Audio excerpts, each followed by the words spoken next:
Muy buenos días, queridos hermanos. Vamos a abrir nuestras Biblias en el libro de Colosenses, capítulo 1, versículo 24. Y el tema de esta mañana, sirviendo a la novia de Cristo. Colosenses, capítulo 1, verso 24. Dice así: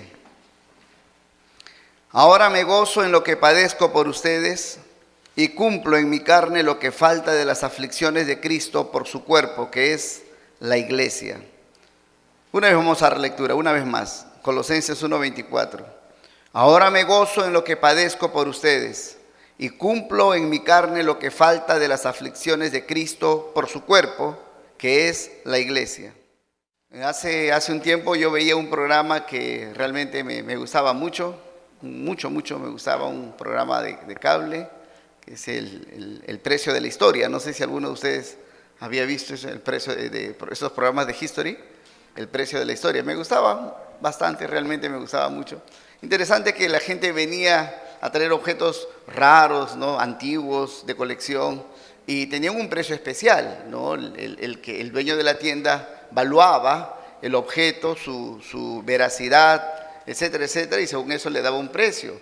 Lo interesante es que, por ejemplo, si tú llevabas y dices, quiero vender un par de anteojos, ya, bueno, ¿de quién es? Mío, no sirve, no sirve, anda, bota eso, no sirve. Dice, esos son los anteojos de Jorge Washington. ¿Qué cosa? De Jorge Washington, ¡blum! $10,000, $50,000, $300,000, ¿sí? Tengo una toalla, ¿de quién es? De mi suegra, quémala. No vale eso, ¿no? Tengo una toalla, con esa toalla se secó Madonna, por decir así. Con esa toalla se sacaba Elvis Presley. ¡Brum! Entonces, sube infinitamente el precio, increíblemente. ¿Por qué? Porque ¿de quién es? ¿No es cierto? ¿De quién es? Las sandalias de Juan Pablo II, de Pablo VI, pero unas cosas interesantísimas. Una agenda de John F. Kennedy, ¡uf!, un precio exorbitante. Hermanos, la iglesia, tú y yo, hemos recibido un valor incalculable, porque somos de Cristo. Somos de Cristo.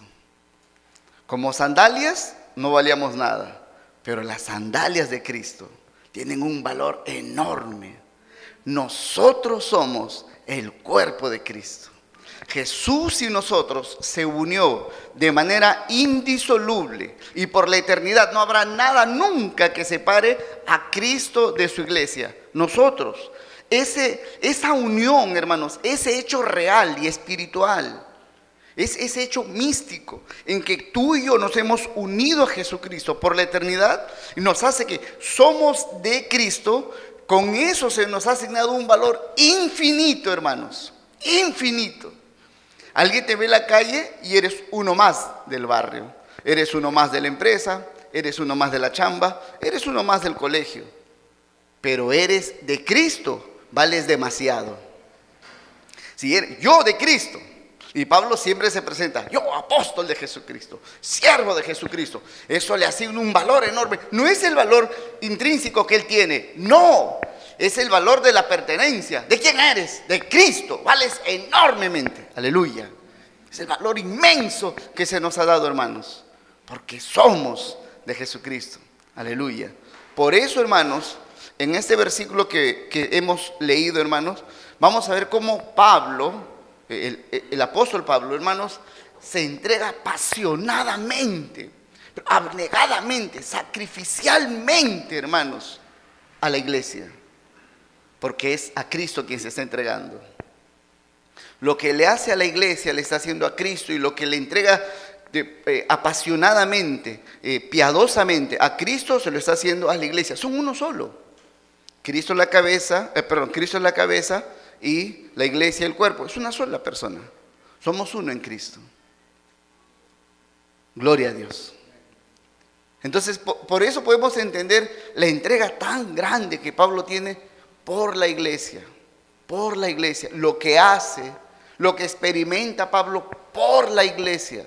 ¿Por qué por esos hombres y mujeres?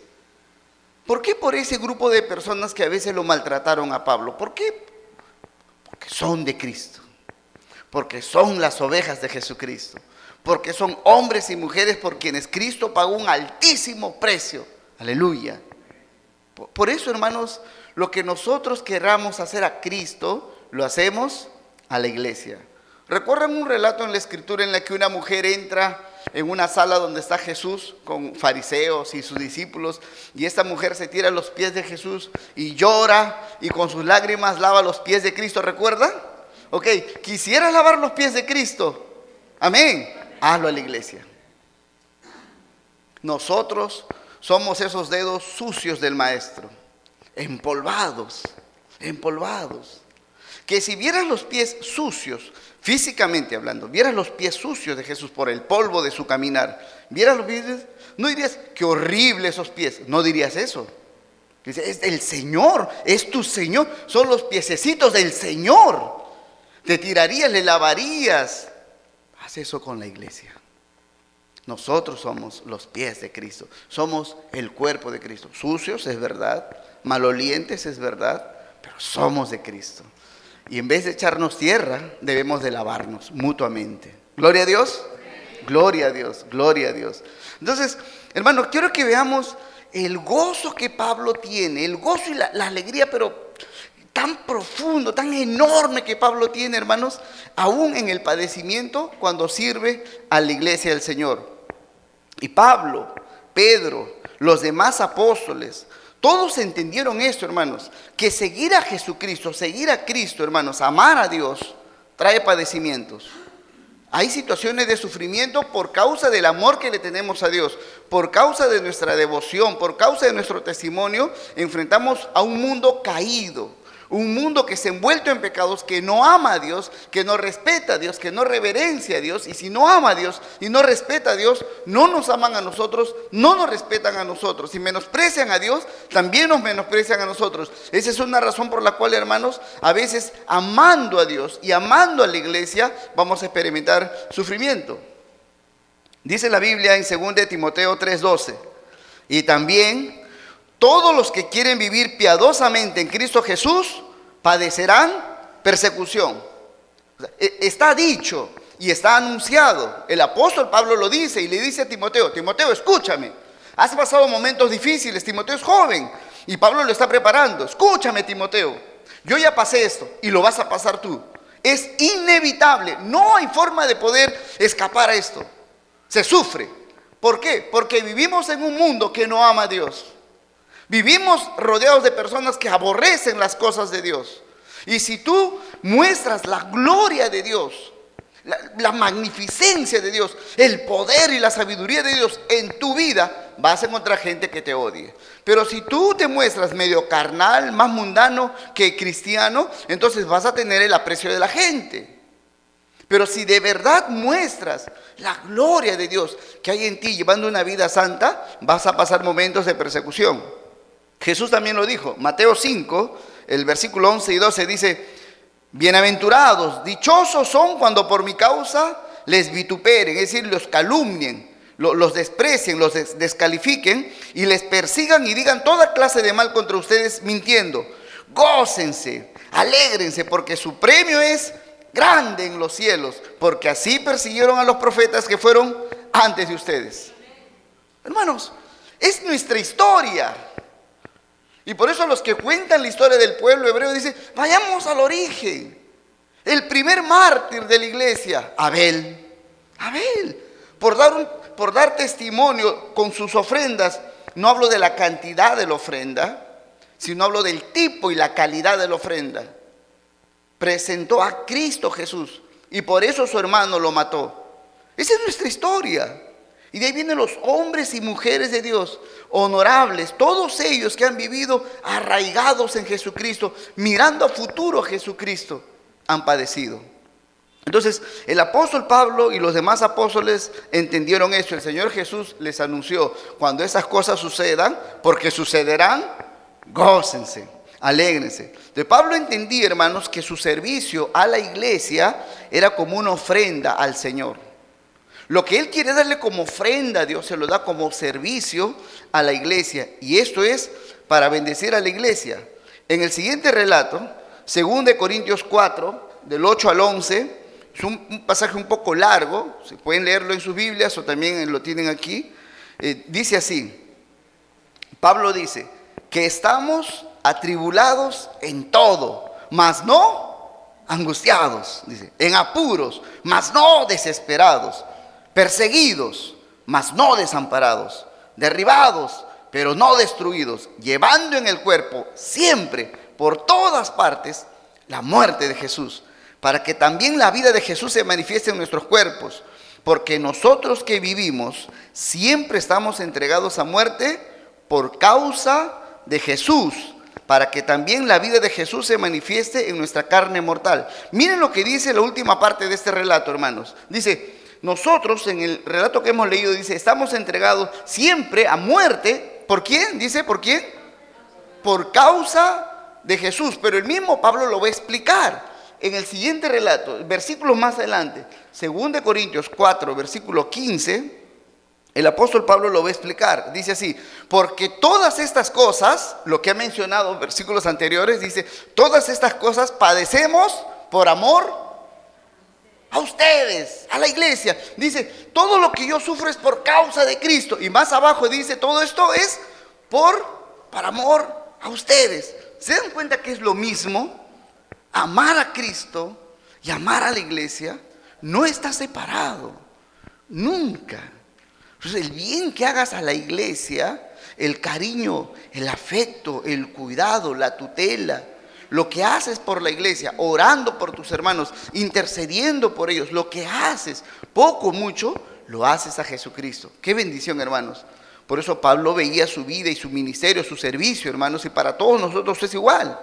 Nuestro servicio y ministerio, nuestra razón de ser, tiene que ver con servir a Cristo. Amén.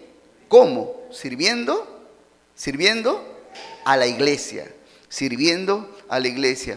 Y por eso, hermanos, Pablo se gozaba en que la iglesia se beneficiaba con su servicio.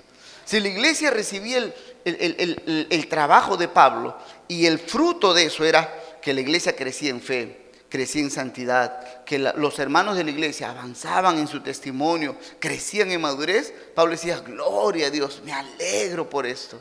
Esa era la alegría y el gozo del apóstol Pablo. En 2 Corintios 12:15 dice así, y yo, dice el apóstol Pablo, con el mayor placer gastaré lo mío, y aún yo mismo me gastaré del todo por amor de sus almas, aunque amándoles más, sea amado menos. Hermanos, Pablo es incomprensible, de verdad.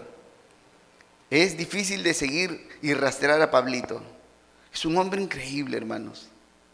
Porque él, hermanos, miren, es una bendición que Pablo no vio a Jesús hombre. Pablo no lo vio, no lo vio a Jesús en una barca. No lo vio a Jesús en su carpintería. Los primeros apóstoles y los demás que vieron a Jesús sufrieron para quitarse de los ojos la idea de lo que habían visto. La visión natural que vieron de Jesús les impedía ver la gloria que había en Jesucristo. Pablo no vio a Jesús en cuerpo, no lo vio. Cuando Jesús se le manifestó para su salvación, él tuvo una visión, él no vio a Jesús. Pero hermanos, para nosotros, miren, nosotros no hemos visto a Jesús tampoco, igual que Pablo. Pero cuando miramos a la iglesia, a veces miramos chusma. A veces miramos a la iglesia y solo miramos para criticarnos unos a otros, para hablar de nuestras debilidades. Hablamos de nosotros solamente para hablar lo mal, para justificar lo bueno que nosotros tenemos, como maltratando a los demás. Pablo no vio a Jesús, le hablaron de Jesús, fue contemporáneo con Jesús, sabía que Jesús fue un carpintero, pero para él Pablo es lleno de gloria, pues Jesús es lleno de gloria. El Señor Jesucristo no es un carpintero, es el Señor de la gloria, el Creador, aleluya. Y cuando ve a la iglesia, Pablo la ve a la iglesia sentada junto a Jesucristo. Los que los calumnian, los ve junto a Jesucristo. Los hermanos perezosos los ve junto a Jesucristo, sentados en gloria, así los ve. Por eso él se goza cuando los hermanos avanzan, se alegra, se goza. Aleluya. Nosotros mucho miramos lo externo y según lo externo que vemos, actuamos, reaccionamos de acuerdo a lo externo. Tenemos que mirar en el ámbito espiritual para superar las debilidades nuestras y mirar la gloria que tenemos. Nuestra gloria está en que somos de Jesucristo. Somos la novia de Cristo. Aleluya. Y la tarea de Pablo era hermosear a la iglesia, preparar a la iglesia para la gran boda. El día en que la iglesia, santa, sin mancha, sin arruga, sea presentada delante de Jesucristo para ser suya para siempre. Aleluya. Entonces, Pablo se goza en esto, hermanos, y en el relato que hemos leído muestra, dice, con gran placer gastaré lo mío, en mi propia vida también. Luego en Hechos 20:24, dice también de esta manera, pero de ninguna cosa hago caso, dice el apóstol Pablo, ni estimo preciosa mi vida para mí mismo, con tal que acabe mi carrera con gozo y el ministerio que recibí del Señor para dar testimonio del evangelio de la gracia de Dios. Bendito sea el Señor. Son versículos tan fuertes, hermanos, tan fuertes. Uno puede ver la vida sacrificial del apóstol Pablo, hermanos. Es tremendo el apóstol Pablo, de verdad. Llagado, azotado, rasgado. Era un hombre molido, físicamente molido, demacrado. Pero en medio de esa masa de carne, tú podías ver gozo sublime, una alegría profunda en su trabajo. Servía con una gran alegría, no preocupado por nada de su propio cuerpo, sino casi totalmente metido en el amor que le tenía a la iglesia, enfrascado en bendecir a la iglesia, que es el cuerpo de Jesucristo. A veces se trabaja, a veces se hacen cosas para el Señor, para la iglesia, pero no con alegría, no con gozo. A veces se hacen cosas para el Señor o para la iglesia y medimos. Si va doliendo, voy dejando. Si no duele, voy avanzando. ¿Sí me entienden? El dolor, el cansancio me va indicando, ¿avanzo o no avanzo? Pablo no, hermanos, dice, de ninguna cosa hago caso. Me duele, me hinca, me arde. ¿Qué importa? Que no le importa. Él no hace caso a nada. Ni siquiera su vida tiene valor para él mismo. Con tal que acabe mi carrera, mi labor, ¿cuál es? Bendecir, edificar a la iglesia, alcanzar a los perdidos de mi tiempo, los que están en mi zona. Tengo que alcanzarlos uno por uno, lo más que pueda, porque son de Jesucristo. Porque Dios pagó un precio altísimo por cada uno de ellos. Eso es muy importante para nosotros, hermanos, ver cómo nosotros a veces medimos esto, ¿no? ¿Qué tanto me afecta?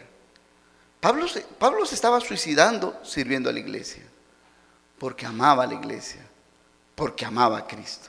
Amaba a la iglesia, porque amaba a Jesucristo. Hermanos, con ese mismo pensamiento, todos nosotros, los que somos verdaderos creyentes, también servimos a la iglesia, aun cuando eso signifique padecer, sufrir. ¿Amén? ¿Sí? ¿Sí? Miren, hermanos, Dios en su gracia nos ha dado testimonio en el plano natural. Nosotros podemos ver la labor de una madre.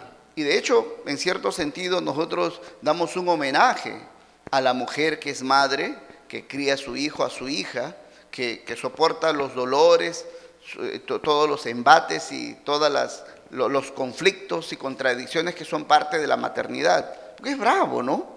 Atender al bebé a cualquier hora y todo lo demás, el cansancio. Las mujeres normalmente quedan deshechas, quedan sin columna, se les cae el pelo, una calamidad después de un hijo, ¿no? Después de un hijo. Entonces, ¿qué quedan así? Porque tener un hijo y criarlo es casi matarse.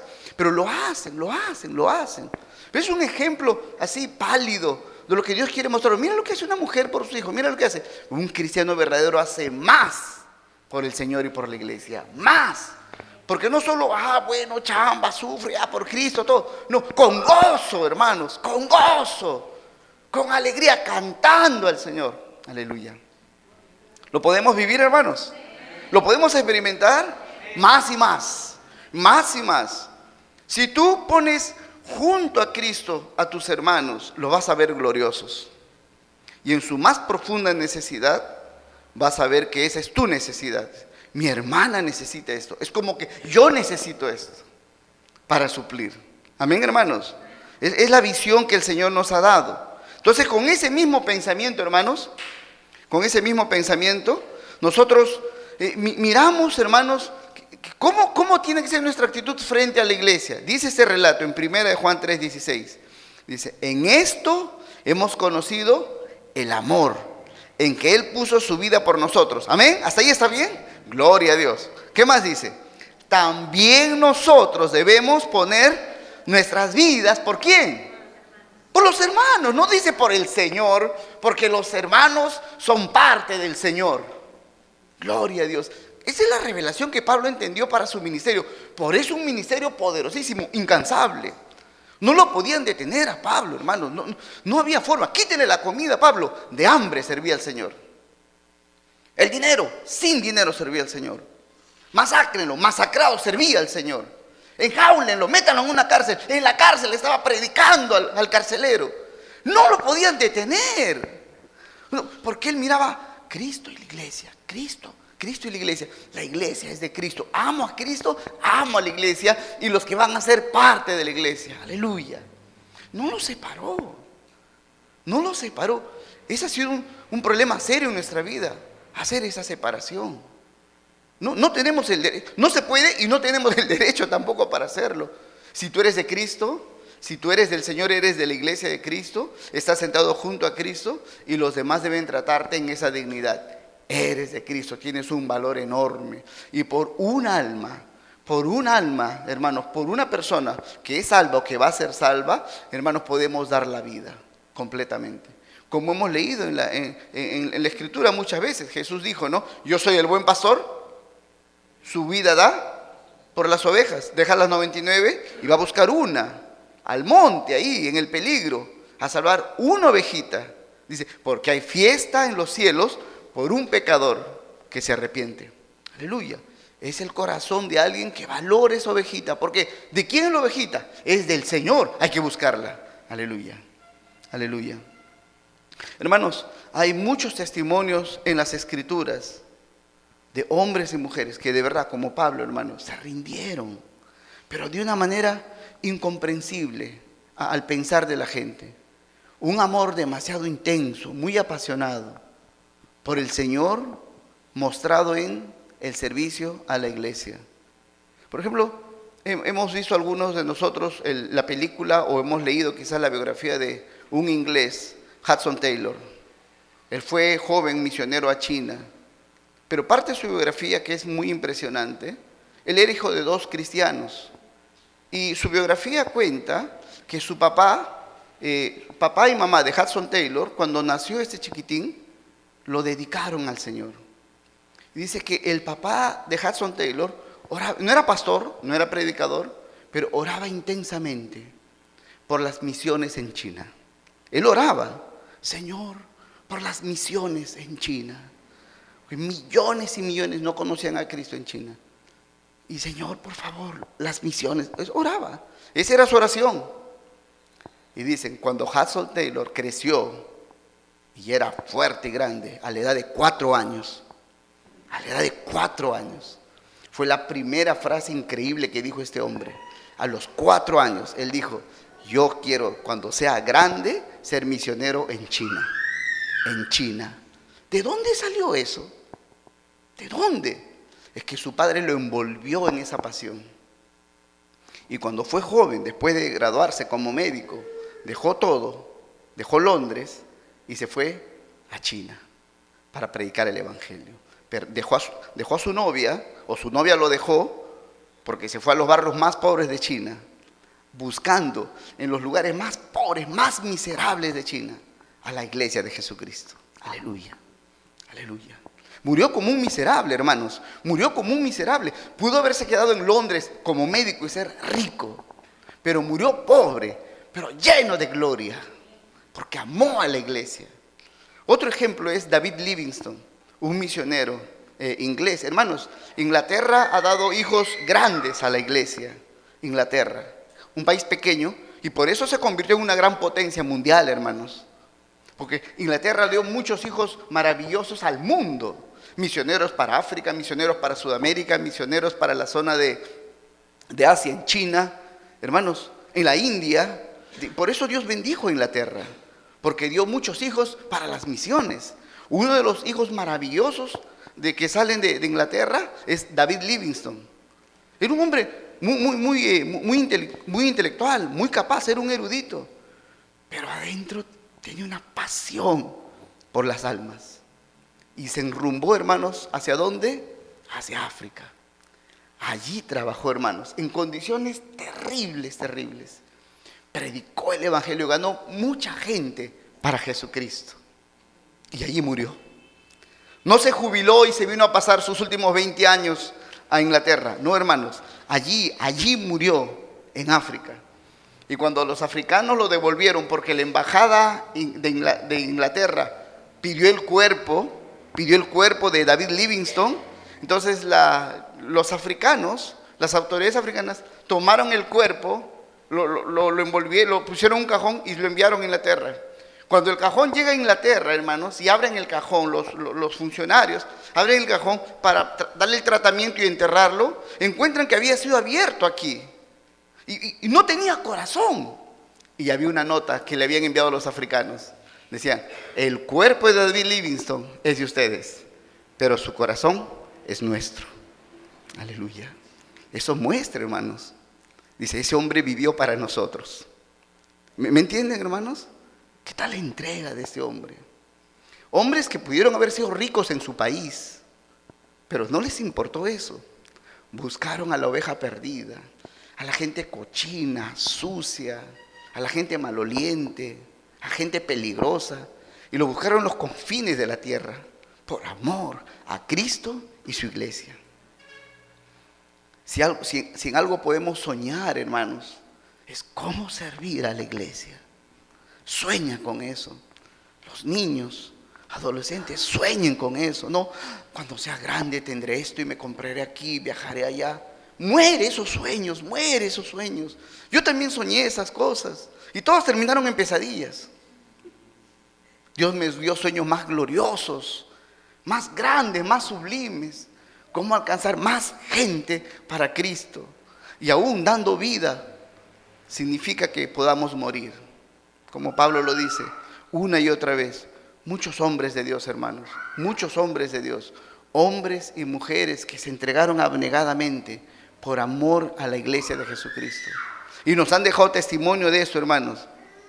Otro grande, es un poco más actual. Quizás ustedes recuerdan porque han leído algo de este pastor rumano, Richard Wurmbrand. ¿Recuerdan? Algunos de ustedes leyeron el libro de este pastor de Rumanía, en las cárceles de Rumanía. Fue casi el que dirigió el ejército de salvación en la zona de Rumanía cuando el gobierno comunista de los rusos había tomado posesión de la zona de Rumanía y otros países alrededor. De la iglesia clandestina, la iglesia subterránea. Tenían que hacer cultos escondidas porque los agarraban los comunistas, se los metían a la cárcel, los torturaban y los mataban a muchos. Y a este pastor lo agarraron una vez, lo encarcelaron y lo torturaron, pero lo pusieron en libertad. Y cuando estuvo libre, hermanos, él pudo ir a Estados Unidos.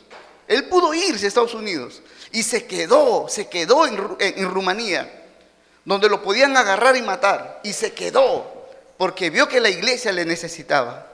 Y lo que se suponía que iba a pasar, pasó. Lo volvieron a encarcelar. Y estuvo preso mucho tiempo, hermanos, torturado terriblemente. Y su única pasión era bendecir a la iglesia. Hombres fuertes, pero fuertes porque Dios estaba en ellos, no fuertes por sí mismos. Son un ejemplo para nosotros, hermanos. Lo que hacemos a la iglesia, sirviendo a la novia de Jesucristo. Hermanos, ¿es necesario padecer? ¿Por qué Dios no nos ha dado otro camino? ¿Por qué servir a Dios no ha sido tan bonito como comerse un helado de fresa o como comerse un cuarto de pollo? ¿Por qué servir al Señor no es como comerse un ceviche mixto? ¿Por qué servir al Señor no es como irse al cine, hermanos? ¿Por qué servir al Señor a veces, no siempre, pero a veces, siempre, o sea, me refiero, siempre sucede, pero no todos los días? ¿Pero por qué tiene que pasar esta circunstancia de sufrimiento y padecimiento? La Escritura nos da respuesta, hermanos. En el libro de Hebreos capítulo 5, versículo 8 y 9, está hablando de nuestro Señor Jesucristo, del Señor Jesucristo. Y dice así: y aunque era hijo, por lo que padeció, aprendió obediencia. y habiendo sido perfeccionado, vino a ser autor de eterna salvación para todos los que le obedecen. Miren lo que se dice de Jesucristo, hermanos, que en su humanidad, Él no tenía que aprender nada como Dios, no tenía que mejorar, Él es inmutable como Dios. Pero por cuanto tenía naturaleza humana, se encarnó, se hizo hombre, en su naturaleza humana tenía que aprender. Pero ¿cómo aprendió, hermanos? ¿Qué dice el relato? ¿Cómo aprendió a ser obediente? Padeciendo. El padecimiento. Y luego dice en el siguiente versículo, dice, y habiendo sido perfeccionado, ¿se dan cuenta, hermanos? El padecimiento, el sufrimiento, la aflicción, esas cosas son los condimentos que nos hacen fuertes, que nos preparan, nos llevan a la madurez, nos encaminan a la perfección, nos arrancan del infantilismo. A veces, cuando me gusta un poquito de historia, me gusta ver algunas películas de guerra, me gusta un poco de eso. Cuando he ido a ver el museo, por ejemplo, aquí en Chorrillos, está cerca al malecón de Guaylas, en Chorrillos hay un museo en el que están datos, fotos, videos, audios de lo que pasó en el tiempo del terrorismo, y se ve las escenas atroces, niños muertos, adolescentes muertos, mujeres de maneras horrendas.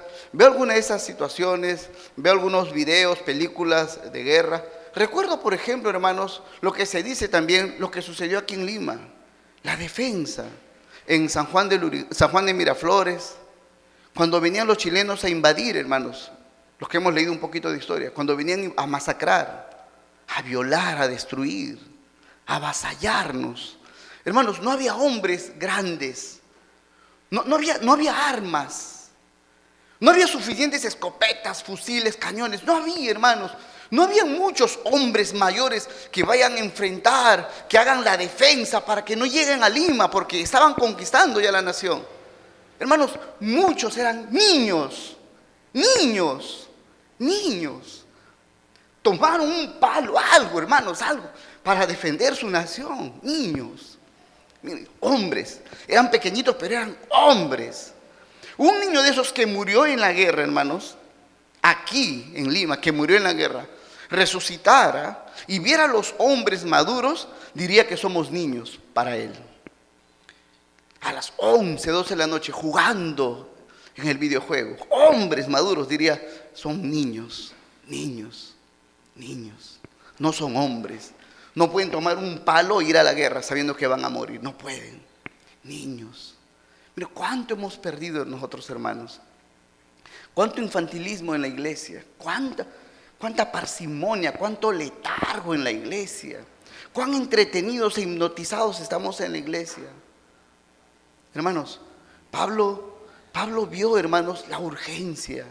Las almas están perdidas, hay que rescatarlas. ¿Eso qué significa? Hermanos, sacrificio. Oración y oración. Viajar a burro, a caballo, a pie, en un barco, enfermándose. Hermanos, el padecimiento, el sufrimiento nos hace fuertes, nos lleva a la madurez. No hay que evitar esto, hermanos. No hay que entregarnos al sufrimiento. El sufrimiento viene solo. Hay una tarea que hacer y esa tarea es sacrificial. Cuando hay que hacer algo que es sacrificial, no renuncies a esto. Serás mejor que antes. Serás más fuerte. Habrás madurado. Te darás cuenta que las cosas en las que antes te estabas ocupando eran vanidad de vanidades. Vanidades. Hermano, nos hace maduros. Estaba haciendo yo como una línea de tiempo de los hombres de Dios desde la Reforma, desde los años más o menos 1500 hasta el 1900. ¿Sí? Una línea de tiempo buscando las biografías, poniendo fecha de nacimiento, fecha de fallecimiento, etc. Y una cosa que me sorprende, hermanos, es que la mayoría de ellos, murieron relativamente jóvenes. Miren, Calvino, si no me equivoco, murió cerca de los 54 años.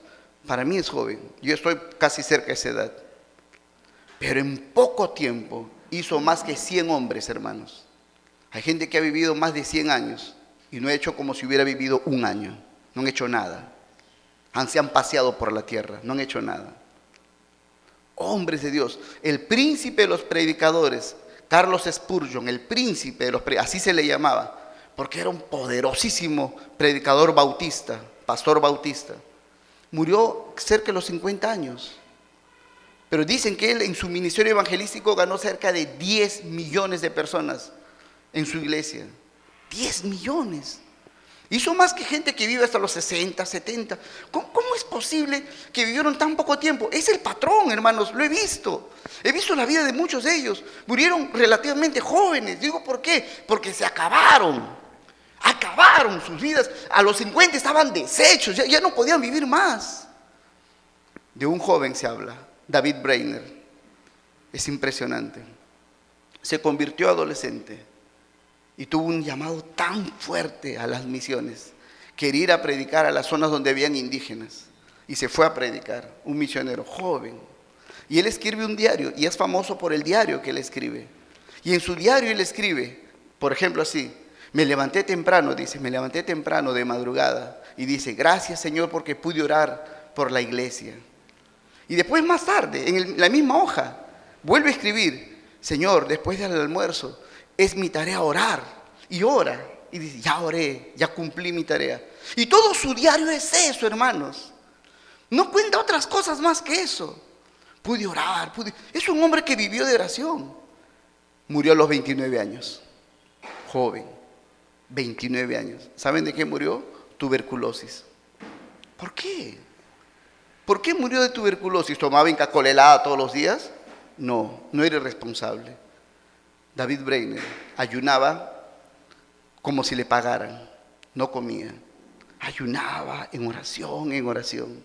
Cuando ya estaba débil, vomitaba sangre por la boca, vomitaba y botaba sangre. Lo atendían, lo curaban. Cuando ya estaba mejor, ya se estaba mejorando, otra vez volvía a orar y ayunar. Se estaba muriendo el tipo.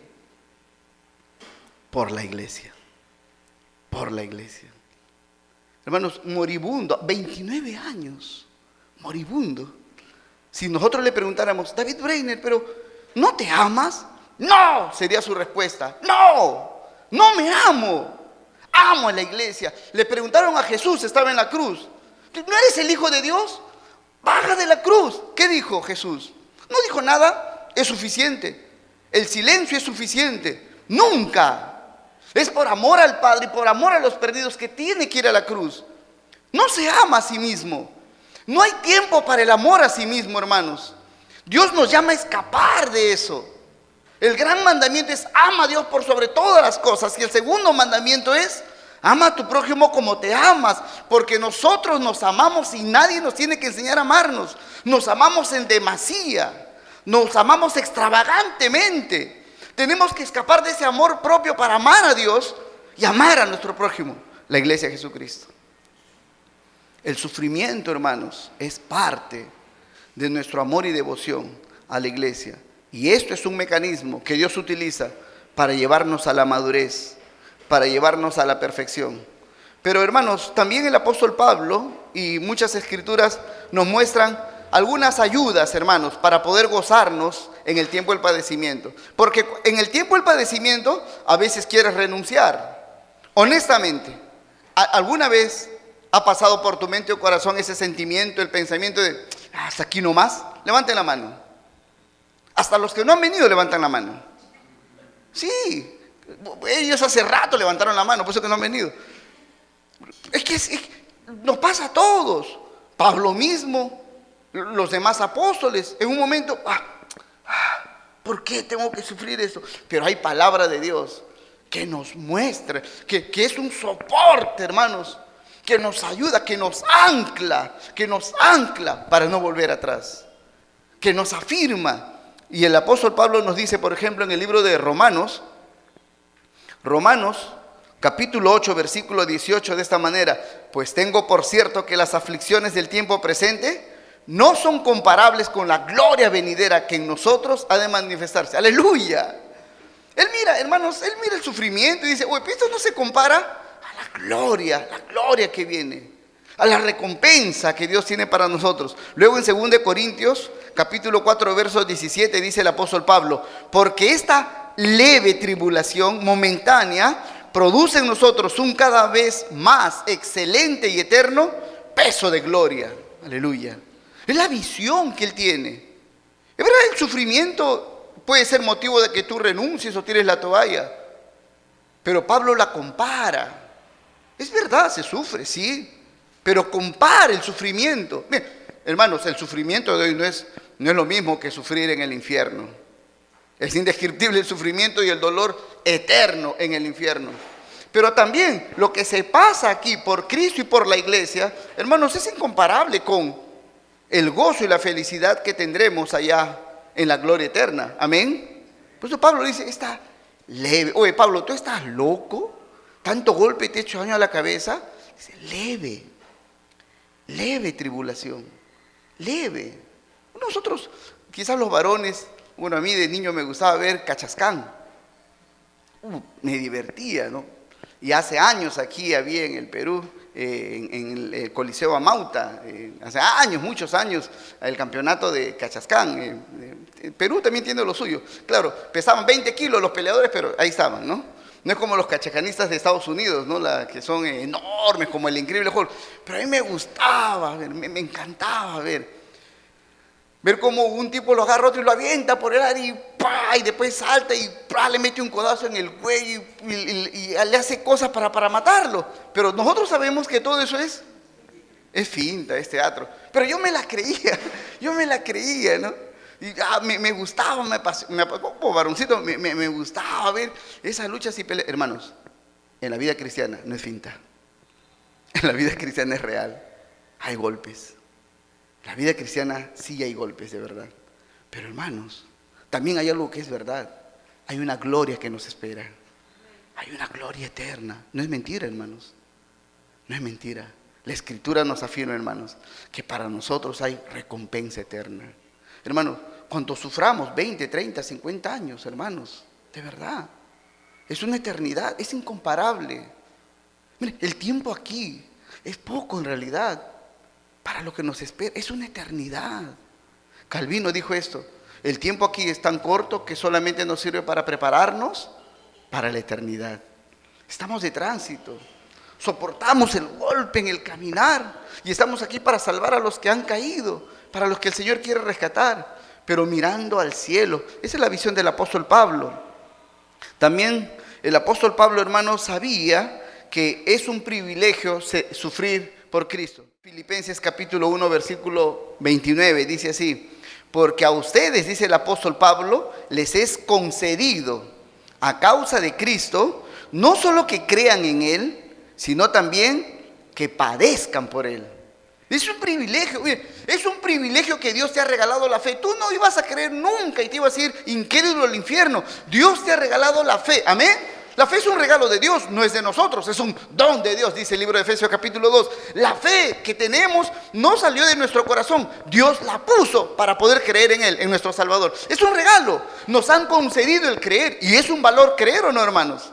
¿Acaso no? ¿La fe no es una herramienta poderosa que te sirve para batallar en el día? Por supuesto que sí, es un regalo de Dios. Y Pablo dice, no solo te han regalado la fe para creer, sino también el privilegio de sufrir y padecer por Jesucristo. ¡Qué honor! ¡Qué honor, hermanos! Sufrir, padecer. Los que corren en la arena, en el estadio, hermanos, por una corona, por una medalla, que después de unos años nadie se acuerda. Nadie se acuerda. Por algo temporal, por un premio temporal. Pero nosotros, hermanos, podemos sufrir cosas terribles, padecer cosas realmente terribles, por algo eterno y glorioso. Hay una corona celestial para nosotros, hermanos. Hay una corona.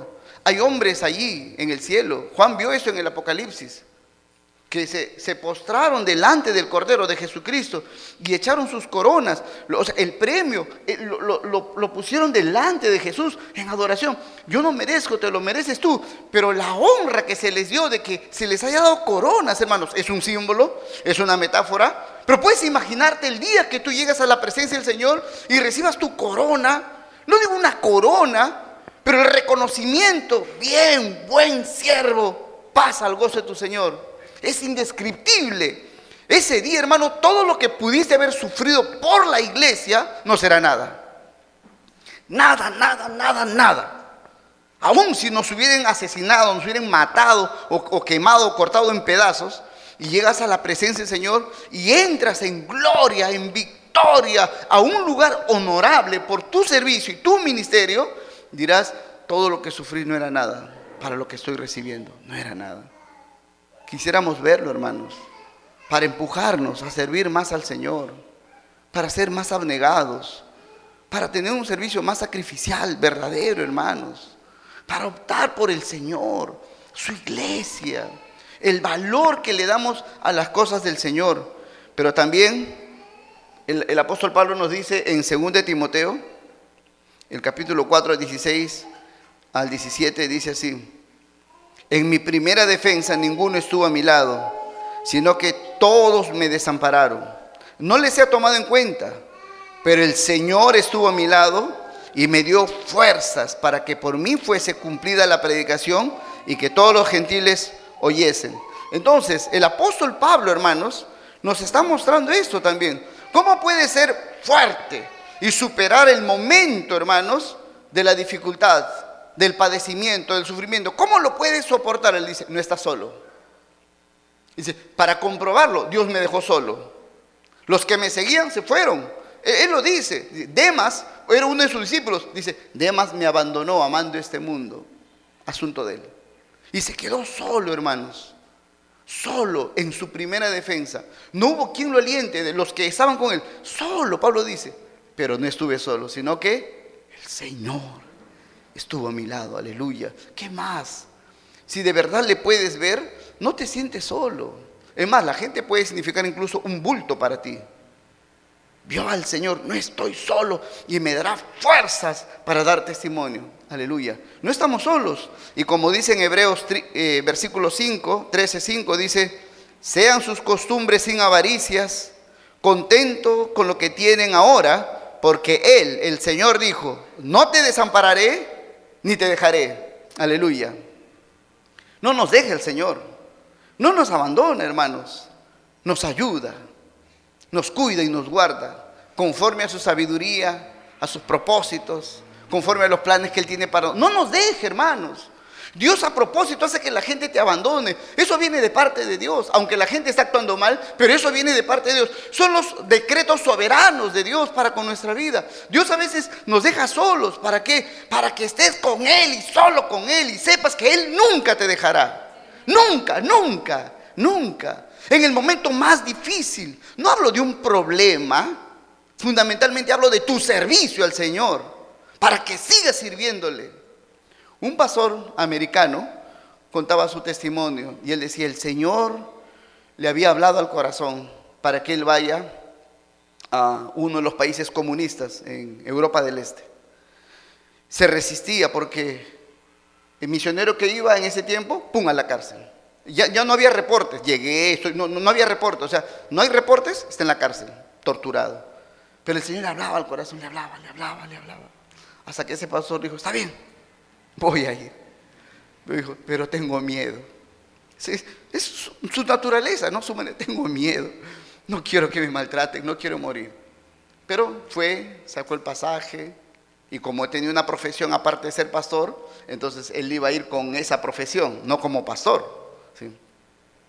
Pero él tenía que llevar Biblias y en algunos de esos testimonios se han escrito. Hay un libro que se llama El traficante de Dios. Era un misionero que llevaba Biblias y las pasaba escondidamente en los países comunistas. Pero este pastor, cuando estaba, dice, en el auto, ya había llegado, estaba en el auto y estaba en como una tranquera, una fila de autos, y adelante estaba la policía comunista. Y todos los que había conocido en el camino le habían dicho, mira, si te agarra la policía, fuiste. Ya, fuiste. ¿Ya? Si tú dices que traes Biblia, si dices que eres cristiano, etcétera, muerto. Y él decía, yo no voy a mentir. Si me dicen, ¿para qué vienes? Yo tengo que decir, yo vengo a predicar la palabra. Yo no voy a mentir, pero en ese momento me van a matar. Y el carro avanzaba poco a poco hasta llegar a la tranquera. Y estaba orando, Señor, haz algo. Señor, haz algo. Hasta que llegan él, lo sacan, sale, se presenta. Y el que estaba dirigiendo todo le encarga a uno de los soldados. Lo llaman el soldado viene con su arma y lo encara al pastor. Y el que dirigía todo se va a otro lado. Y entonces el soldado con su fusil, su arma, lo que sea, le dice, ¿a qué viene? Y él dice, vengo a predicar la palabra de Dios. Y entonces este soldado le dice, adelante hermano, adelante hermano, yo también soy cristiano, pasa. Y pasó, aleluya, aleluya. Ese es nuestro Dios, hermano. Ese soldado estaba preparado para ese pastor, para que pase, aleluya. No estamos solos, hermanos. Él nos ayuda, Él nos sostiene, Él nos fortalece. Y como hemos leído, hermanos, Él está a nuestro lado. Nunca nos deja, nunca nos desampara, para que tú puedas hacer la obra de Dios. Un versículo más, hermanos. Pablo también nos enseña, hermanos, y los demás apóstoles nos enseñan acerca de cómo poder pasar el tiempo de dificultad, pero con gozo. Dice Juan 16:20, el Señor Jesús hablando a sus discípulos, dice, de cierto les digo, que ustedes llorarán y lamentarán, y el mundo se alegrará, pero aunque ustedes estén tristes, su tristeza se convertirá en gozo. Aleluya. Y eso es verdad. Yo he experimentado eso y probablemente tú también has experimentado eso. Que sirviendo al Señor, y a veces por la carga o por la dificultad que es llevar el evangelio a otro, por lo que significa servir al Señor, sientes que es realmente un motivo de tristeza, pero milagrosamente algo sucede, que la tristeza se convierte en gozo y alegría. Es Dios en nosotros. Y esa es una evidencia de que tenemos al Espíritu Santo. Si no, te hundirías en el dolor y el sufrimiento. Si alguien que se hace llamar cristiano, sirviendo al Señor, tratando de hacer la obra de Dios, llega a un punto de depresión, de tristeza, y no puede levantarse de eso, está mostrando que todo lo que ha hecho, lo hizo en su carne, como una persona religiosa. Pero un cristiano que realmente ha creído en Jesucristo y que depende del Espíritu Santo, en el punto más bajo del dolor y el sufrimiento, como Pablo metido en la cárcel más horrible en Filipos, canta al Señor. Canta en medio del dolor, puede disfrutar de gozo. ¿Por qué? Porque se cumple, hermanos. Cristo nuestro Señor es fiel, nunca da una promesa que no cumpla, nunca miente, no se arrepiente, no se desanima, no cambia de parecer. Si lo dijo, lo hará, hermanos. Y Él dice, aunque estén tristes, la tristeza se convertirá en gozo. Aleluya. Es la obra de Dios en nosotros, hermanos. Y por eso entendemos ahora un poco más cómo Pablo pudo sacrificarse tanto por la iglesia. Porque en el momento de la tristeza, Dios cambiaba su tristeza en alegría y en gozo. Es el poder de Dios. Poder de Dios. Venir temprano puede ser para algunos sacrificial, pero si nunca puede hacerlo, tiene que pensar, ¿Dios está obrando en ti? Porque si Dios obra en ti, lo que puede ser sacrificial se convierte en algo lleno de gozo. Dar una ofrenda, ir a visitar a alguien, llamar a tus hermanos, visitarles, levantarte de madrugada, orar por ellos, tu día libre, pasar 2 o 3 horas orando por tus hermanos. Es un sacrificio, ¿no? Porque podrías ir a pasear o de compras o dormir, pero puedes renunciar a esto. Si esa renuncia te cuesta tanto que sientes morir, y es una y otra vez, y así es, tienes que pensar, ¿está Dios en ti? Porque al que está haciendo la obra de Dios, en el momento del dolor, de la angustia, hermanos, Dios cambia tu tristeza en alegría. Lo experimentó Pablo, lo experimentó Pedro y Juan cuando lo azotaron, salieron gozosos de haber sido tenidos por dignos de padecer por causa de Cristo. Niños, hermanos, en el circo de Roma, niños quemados, colgados, crucificados, comidos, hombres y mujeres por las fieras, cantaban aleluya hasta que morían. ¿Cómo es posible? Porque Dios está ahí. Tenemos que pensar en eso, hermanos. Si servir al Señor te cuesta demasiado, tienes que darle tu vida a Cristo. Si lo experimentas a veces, necesitas más de Cristo. Llénate del Señor. Solo en Cristo hay poder para sostener una vida de servicio y una vida de servicio gozosa. Vamos a orar, ¿sí? Señor, en esta mañana te damos gracias. Gracias por lo que tú hiciste por nosotros. Gracias, mi Señor Jesucristo. Señor, no podemos medir tu amor. Ni siquiera podemos entender tu amor, Señor. Fue tan inmenso. Fue una muestra infinita de amor por nosotros. Gracias, Jesucristo, que menospreciaste tu propia vida. Te olvidaste de ti mismo por amor a tu Padre, salvando a tu iglesia, Señor. Bendito sea tu nombre. Por esto también serás adorado por la eternidad, por todos los que tú rescataste y redimiste. A ti sea la gloria, Señor. Padre, en esta mañana fortalécenos. Padre mío, Señor, que esta palabra sirva, Padre, para mostrarnos dónde estamos, Señor, y quiénes somos. Para que podamos recurrir a ti, Señor, para correr hacia ti. Señor, en esta mañana te pedimos fortaleza de tu Espíritu. Llénanos de ti, que tu palabra inunde tanto nuestra mente y corazón. Que nuestro corazón sea preso y cautivo de tu palabra, Señor. Que solo deseemos, que nuestro deseo más grande sea servirte hasta la muerte, Señor. Y que esto signifique entregar todo, absolutamente todo para ti y para tu novia, Señor. Para tu amada iglesia. Usa tu pueblo, Señor. Úsanos, Padre. Rogamos, Señor, esto de todo corazón. En el nombre de Jesucristo. Amén. Amén.